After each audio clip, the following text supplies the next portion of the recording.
Hi, my name is Dr. Gary Simmons, and this is the Inconvenient Truth about Minister-Centric Ministry, Part 2 in an ongoing series where I'm talking about the unintended consequences of our current ministry practice.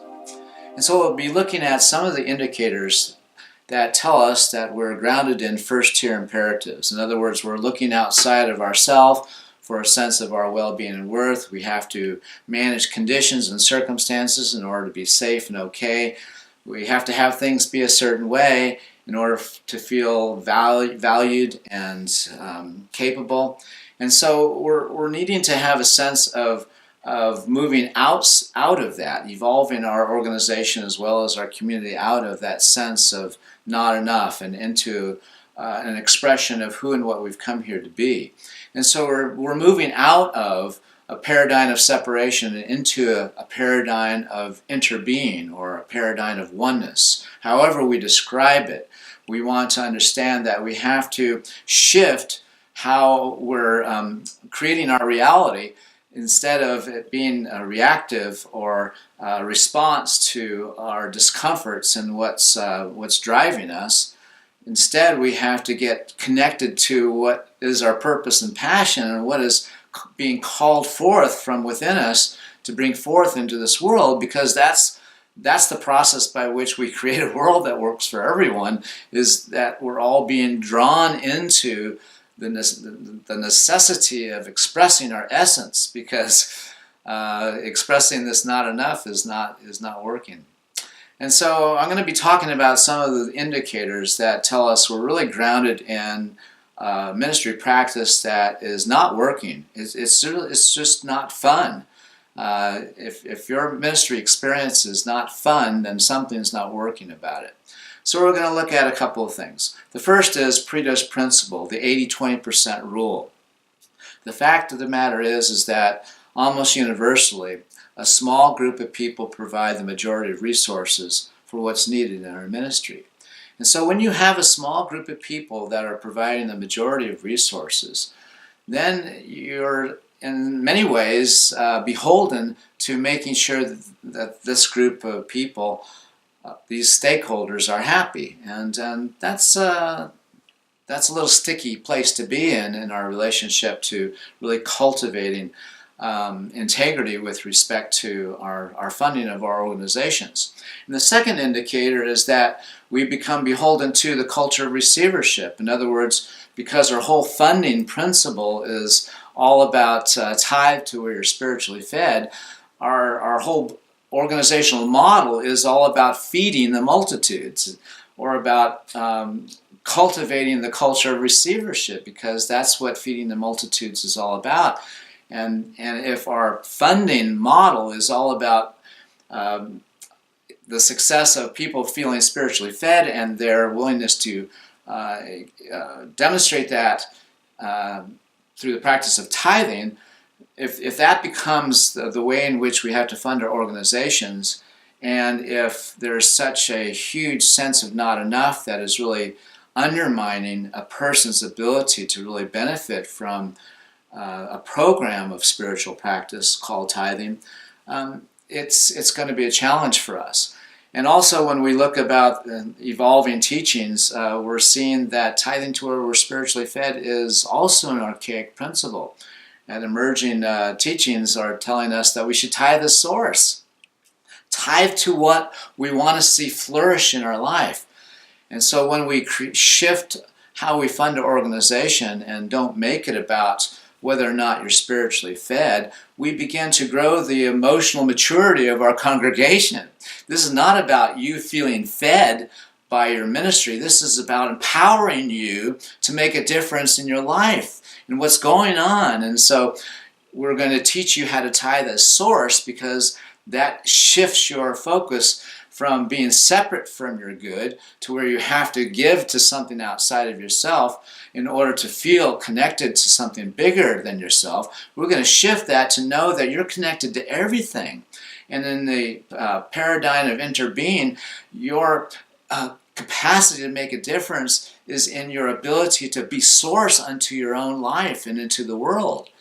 And so as we shift our funding principle from not just 20% providing the resources, but to underwriting the entire organization, can you open to the principle that you can underwrite your entire organization independent of your Sunday love offering? Why cannot we create a concept of funding like that? That we create owner partners in our relationship to those who become our governing members. And that we underwrite the entire operation of our organization so that when we collect a love offering on Sundays, we give that entire love offering away. This is some organization or charity in our community that we want to bless, that we want to also tithe as source unto. And so when we focus on cultivating the culture of receivership to the detriment of cultivating owner partners, we can see how we're kind of not optimizing our ability to really enhance our capacity to have a thriving organization. So the first two indicators are Pareto's principle, the idea that only 20% provide the majority of resources in your church, and the second indicator is that you have a over-focus on the culture of receivership. You're really focused on trying to feed those people and thinking that that's what's going to cause them to want to support you. But if folks haven't dealt with their sense of not enough, no tithing program is going to shift their consciousness. And that's important for us to understand. Independent of shadow work, those tithing practices just aren't going to be effective. They're not going to be sustainable. The third indicator is difficulty in ministerial era transitions, difficulty in dealing with the changes, the comings and goings of ministers. And so whatever accomplishments a minister has made, it usually takes their predecessor quite a bit of effort to really be able to carry on. And so we need to understand that in a mission-centric model of ministry where the identity of the church is not linked to the personhood of the minister or the minister's story, where the identity of the church is linked to whether or not we're fulfilling our purpose, ministers can come and go and the ministry not lose its momentum with respect to moving its intention forward and fulfilling its purpose. The role of the minister shifts in the mission-centric ministry too, and I'll talk about that in future series. And so we'll see that the way in which we can do ministry is so much more productive and fun because we have a different role, there's a different context. The fourth indicator that I'm wanting to share is that there is a loss of innocence when you move from being a member in the church to the board of trustees or on the core council. I mean, just think about it for a moment. Those of you who are in leadership, it's likely that when you are asked to serve in leadership, to be on the board, you're honored, you're flattered, I mean, you're humbled. I mean, who could say no to someone asking them to serve in such an important way? And so your yes comes from your love, from wanting to participate and wanting to bless the ministry and to serve. But then you find out stuff you can't unknow once you get on the board because there's no mechanism that brings you up to speed with respect to what's happening.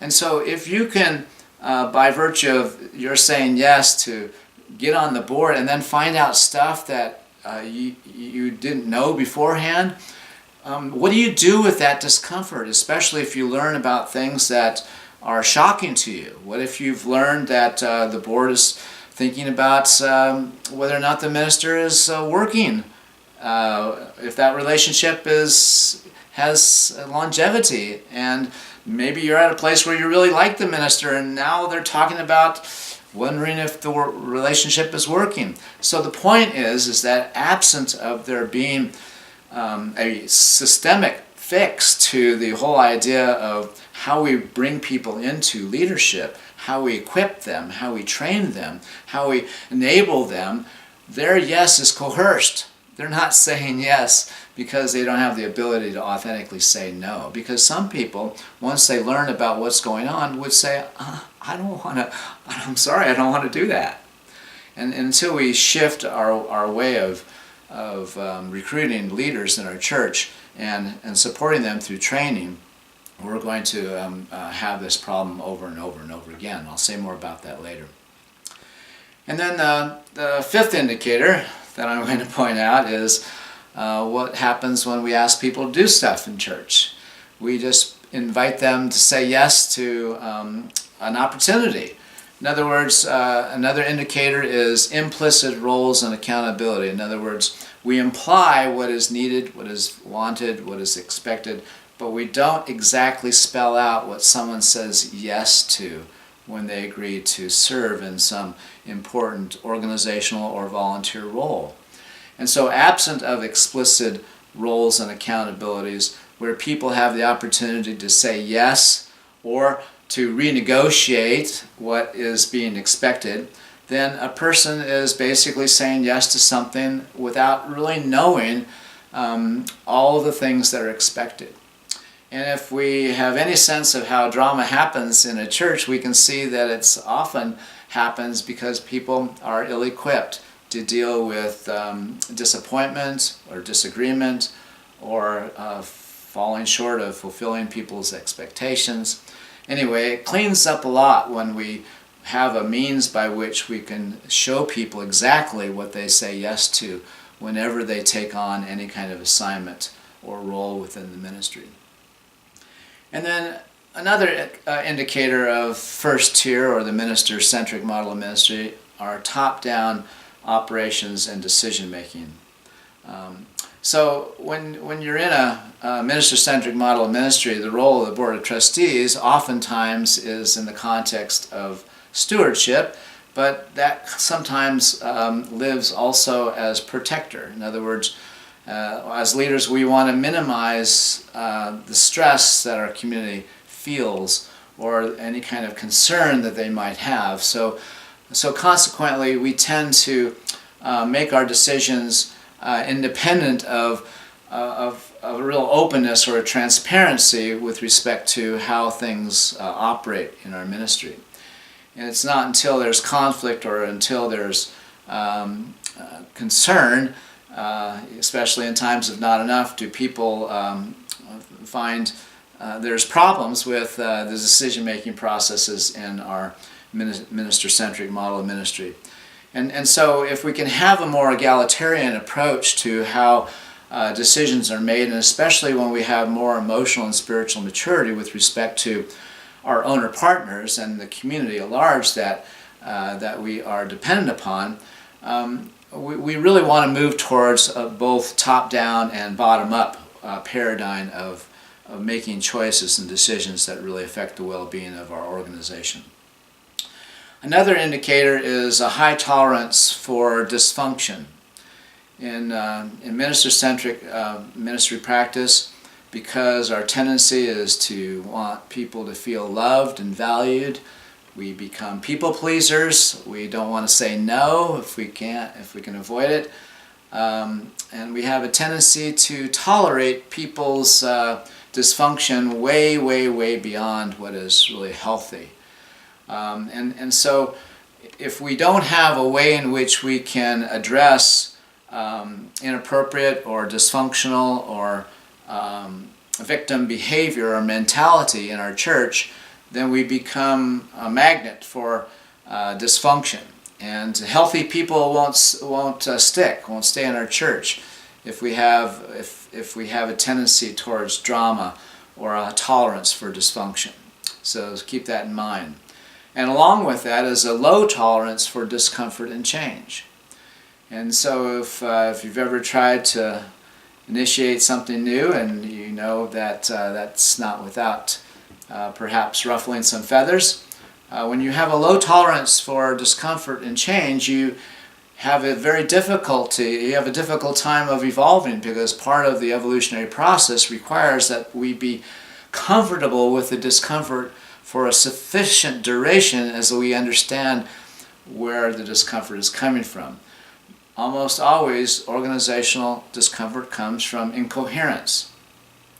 And when we look at incoherence, it manifests in the context of both the community and the organization. And in the context of the community, incoherence can manifest as drama.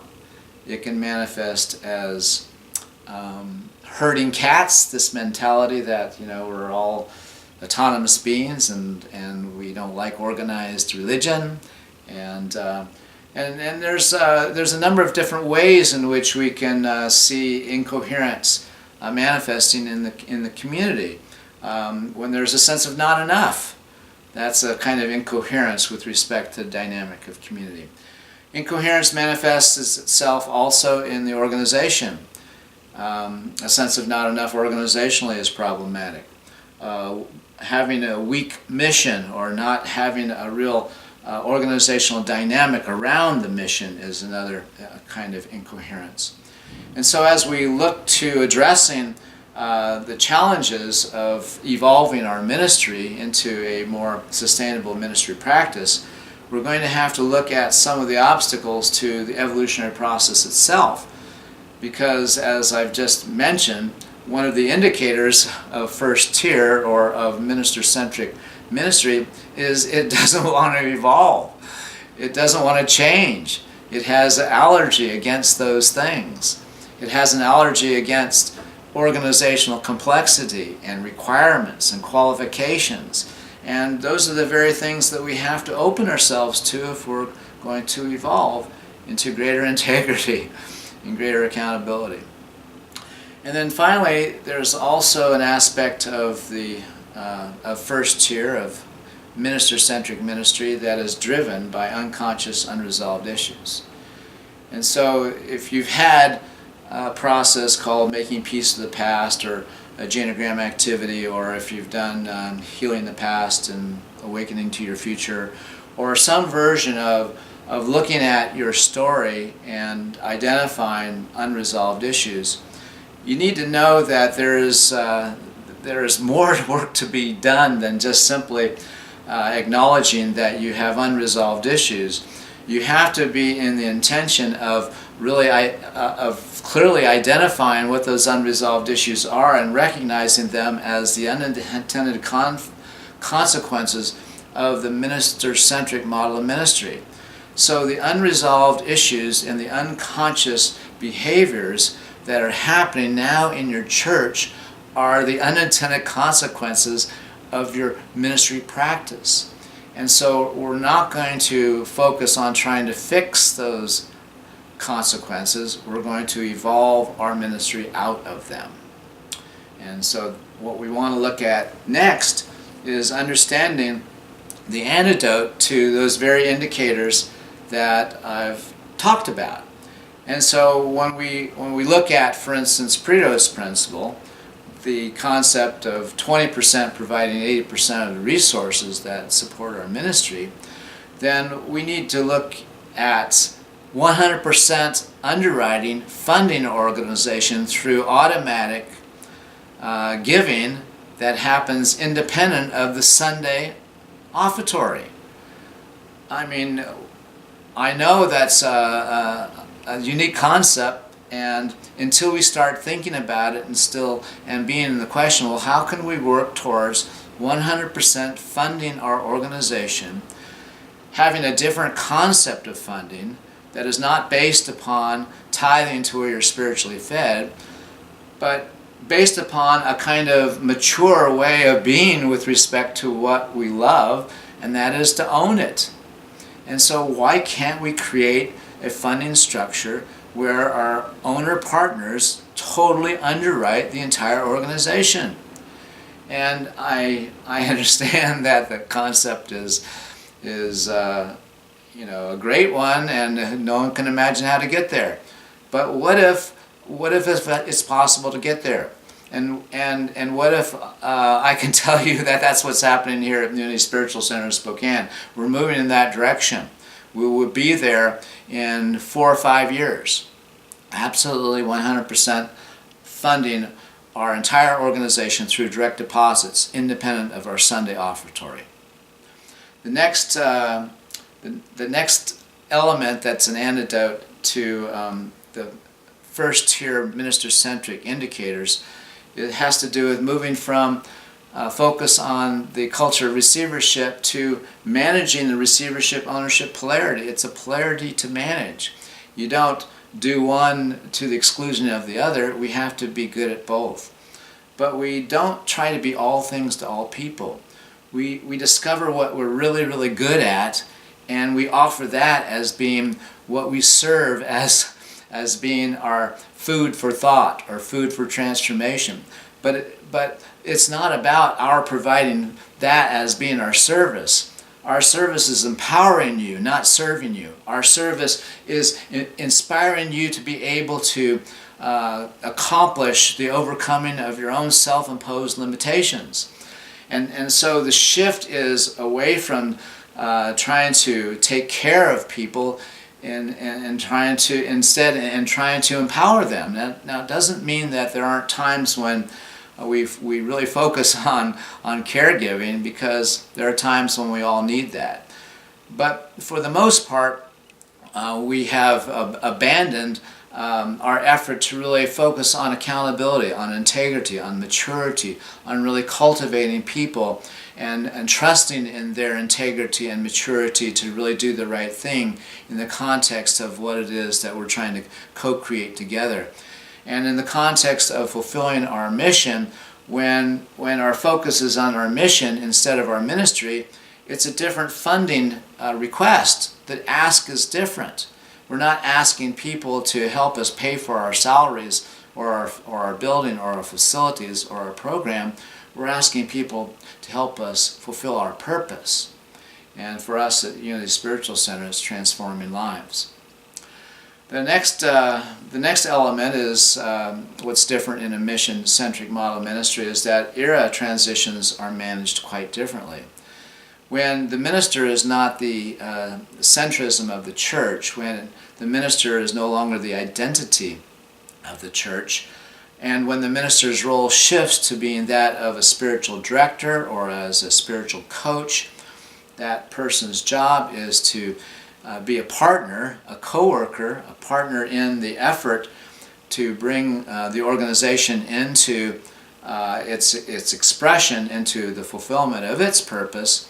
It doesn't diminish the role of the minister, it just shifts it. In the mission-centric ministry practice, there is no loss of innocence when someone moves onto the board, because board training is a requirement before one is even asked to be a candidate. In other words, those who are interested in serving on the board know that they need to have a qualification to even be considered a candidate, and that qualification is board training. And so what if we had board training every single year and it was open to everyone? And as a part of our governing member process, what if board training was a component of that? So the idea here is that we want to make sure that people are equipped and that they enter into board service not with receiving any kind of concern or shock, but rather knowing what the issues are and are fully briefed before they say yes to that service. And then we move into also explicit roles and accountabilities. So every organizational role and every volunteer role, everyone knows exactly what they say yes to in terms of what they must do to fulfill the expectation, need, or desire that's underlying the role that they're being asked to fulfill. And this helps clean everything up. And if there's any kind of conflict or drama, then it's just because we have yet to get clearer with respect to what we count on each other for. And so it's an opportunity to revisit the conversation of accountabilities when there's some kind of issue or tension in a relationship. And so once explicit roles and accountabilities become a part of the organizational practice, then a lot of the integrity and maturity of the organization and coherence within the organization begins to produce tangible results. In the mission-centric ministry practice, decisions and operations are integrative, top-down and bottom-up. We want to use the wisdom of the entire collective as much as we possibly can. And we'll talk about ways in which this is done as we get into the conversation about the transitioning from minister-centric to mission-centric ministry practice. There is a low tolerance for dysfunction because as a part of the mission-centric ministry practice, shadow work is an important element of growing emotional and spiritual maturity within our community. So consequently, there is an ability to hold people accountable for being who they've come here to be. And when they are inadvertently not being who they've come here to be, instead being who they are not, their inadequacy, their unworthiness, and if that shows up as needing to be right or having to have things be a certain way, there's a way of holding the mirror up to that and basically helping people to see for themselves, oh, okay, I can see I'm stuck in my sense of not enough, or I'm stuck in needing to be right here. And so people can more easily self-correct. And we have a culture that's created around that whole arena of valuing this clarity and openness around our shadow. And in fact, we integrate the use of our shadow and cue card in every aspect of our community life. And we'll say more about how that works as well. There's resilience in times of change and transition because people understand that it's through change and transition that we evolve. And so when there's an openness and a willingness and an eagerness to evolve and to be open to what's next, what's unfolding, then there is interest in these practices that enable that evolutionary process to be empowering. And those practices have to do with hospicing what needs to be released and midwifing what needs to be birthed or brought forth. And since there's the conscious integration of shadow material, there is also a phenomenon associated with the unresolved issues associated with the church. And that is people are more easily able to release issues of the past, and elders no longer feel a need to hold on to the stories of the ministry's journey, and are able to then therefore focus more specifically on being agents of transformation for the community at large. And so as we begin to cultivate a greater sense of understanding these indicators, we can basically be in the question, okay, are these first tier indicators the core of our experience in ministry? Or are some of these mission-centric imperatives starting to show up and starting to materialize? And it gives you a sense of having a way of contrasting where you are right now with where we need to be moving towards. And so the ultimate issue, of course, is creating a transition process from mission-centric, from minister-centric to mission-centric ministry practice. And we'll have a lot to say about that transition process. But before we get into that, I want to talk next about some of the challenges that we have to be willing to embrace because it's part of the arena of transition. So the trends that we're faced with now point to what could be described as the bad news and or the good news of what we have to be willing to engage in these chaotic times. These times when we don't have the same assurances that we've had 20 or 30 years ago. And so we have to be totally more resilient. And so unlike, anyway, so that's what's next. I'll see you in the next day.